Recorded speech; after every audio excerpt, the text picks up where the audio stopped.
몸에 털이 많으면 미관상 좋지 않고 간혹 냄새도 동반되어 불편합니다.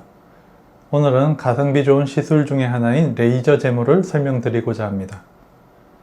남자 수염처럼 굵은 털은 전기 면도기를 사용할 수 있지만 가는 털은 보통 칼날 면도기를 사용합니다. 하지만 익숙하지 않으면 베이기도 하고 반복하다 보면 피부가 상하는 경우가 종종 있습니다.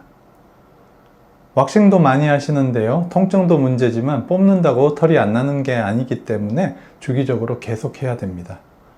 또 털을 뽑은 후에 새로 나는 털이 털구멍으로 잘 올라오지 못하고 안에서 꼬이게 되면 염증이 발생하기도 합니다. 레이저 제모는 면도나 왁싱과는 전혀 다른 방법으로 털을 관리하는 방법입니다. 털만 없애는 것이 아니라 털을 만드는 모근세포를 줄이는 데 집중합니다.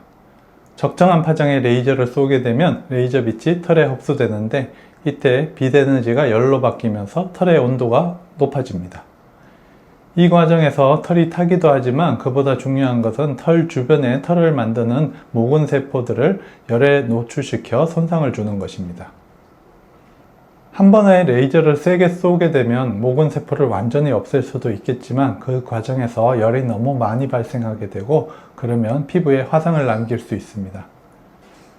그래서 에너지를 너무 높지 않게 여러 번 반복 시술하는 것이 부작용을 피하는 방법입니다. 모근들 중에는 자연적으로 빠지고 다음 털을 준비하는 휴지기에 있는 모근도 있다 보니 여기에는 레이저가 흡수되지 않기 때문에 시술 간격을 최소 4주 정도 쉬었다가 다음 시술을 반복하는 것을 권장합니다. 면도나 왁싱과는 다르게 레이저 제모를 처음 한두 번 받을 때는 당장 털이 깨끗이 없어지는 것이 아니기 때문에 만족스러워하지 않는 경우가 많습니다. 하지만 횟수가 반복될수록 털이 가늘어지고 털이 자라는 속도가 느려지는 것을 느끼게 됩니다. 어느 정도 횟수를 반복하다 보면 털이 거의 나지 않게 되어 사실상 면도할 필요도 없어지기도 합니다.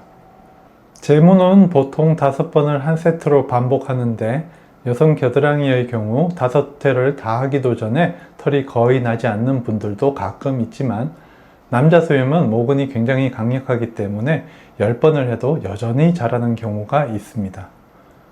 하지만 자라는 속도가 확연히 느리기 때문에 면도를 자주 할 필요가 없어 훨씬 편리하고 또 털의 굵기도 가늘어져서 면도 후에 깎인 털이 눈에 띄지 않아 더 깔끔하게 됩니다.